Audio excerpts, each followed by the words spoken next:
Saudara-saudari terkasih, selamat berjumpa lagi dengan saya, Romo Sipriwagung, dalam renungan singkat Minggu Biasa ke-6, 14 Februari 2021. Hari ini juga kita merayakan Hari Valentine atau Hari Kasih Sayang. Hari kasih sayang yang kita rayakan atau yang kita kenangkan pada hari ini bisa kita lihat dalam firman Tuhan yang akan kita dengarkan dalam hari Minggu Biasa ini. Fokus dari renungan singkat kita pada hari ini adalah dari Kitab Imamat bab 13 ayat 1-2 dan ayat 45 sampai 46. Dan Injil Markus bab 1 ayat 40 sampai 45. Tema dari kedua firman Tuhan ini adalah tentang bagaimana menghadapi, menangani atau memperhatikan atau sikap terhadap orang-orang sakit, terutama mereka yang menderita sakit atau penyakit menular, yakni kusta, para penderita kusta. Dalam bacaan pertama dari kitab Imamat atau dari konteks Perjanjian Lama, kita melihat bahwa orang kusta itu disingkirkan, diasingkan dari kehidupan bersama, dan mereka mengenakan tanda khusus, pakaian yang compang-camping, dan teriakan najis-najis ketika berhadapan dengan atau berjumpa dengan banyak orang, untuk mengingatkan orang-orang yang sehat supaya menghindari orang-orang yang menderita penyakit kusta. Itu konteks Perjanjian Lama. Namun kita lihat dalam bacaan Injil dari Injil Markus bab 1 ayat 40 sampai 45, kisah atau mujizat penyembuhan orang kusta oleh Yesus. Dua tanggapan atau dua reaksi terhadap para penderita kusta yang dalam tanda kutip dianggap itu orang yang harus diasingkan, tapi juga dianggap sebagai orang yang mendapat hukuman dari Allah.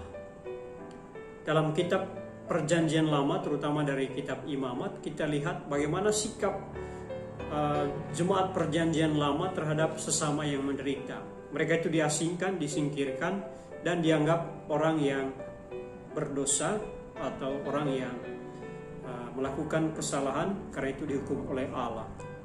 Dan dalam Perjanjian Baru, Yesus menampilkan sesuatu yang berbeda, yang berbanding terbalik dari reaksi atau sikap umat Perjanjian Lama dan sikap Yesus dalam Perjanjian Baru. Kalau dalam Perjanjian Lama, orang kusta dan mereka semua yang menderita penyakit menular itu disingkirkan, diasingkan, dan dianggap najis. Maka dalam bacaan Injil melalui kehadiran Yesus Kristus, Sang Putra Allah, cinta kasih Allah menegaskan bahwa orang sakit pun, mereka yang menderita penyakit, terpapar penyakit menular pun, itu tetap dikasihi, dicintai, dan disayangi oleh Allah. Bahkan kehadiran melalui Yesus mereka dipulihkan dan disembuhkan. Setidaknya ada dua hal berbeda yang dapat kita lihat dan menjadi permenungan bagi kita. Yang pertama, jemaat Perjanjian Lama kadang mewakili sikap dan tindakan kita sesama kita manusia pada zaman ini yang seringkali mengkotak-kotakan atau membuat pemilahan terhadap dalam pergaulan terhadap sesama. Kita sering menyingkirkan atau mengasingkan orang yang tidak sependapat dengan kita, atau bahkan menganggap najis, bahkan menyebut kafir orang-orang yang tidak seiman dengan kita.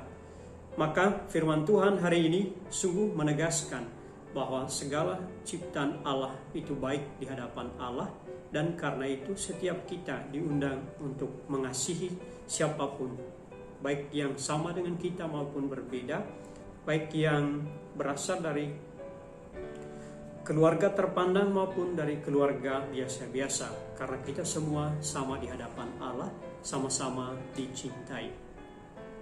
Dan karena itu, hal yang kedua yang menjadi teladan penting bagi kita dari tindakan Yesus adalah bahwa siapapun yang menderita, siapapun yang memerlukan bantuan dan pertolongan, tidak peduli apa suku asal dan golongannya, apa statusnya dalam masyarakat, mereka semua wajib ditolong dan dibantu. Itulah yang dilakukan oleh Tuhan Yesus.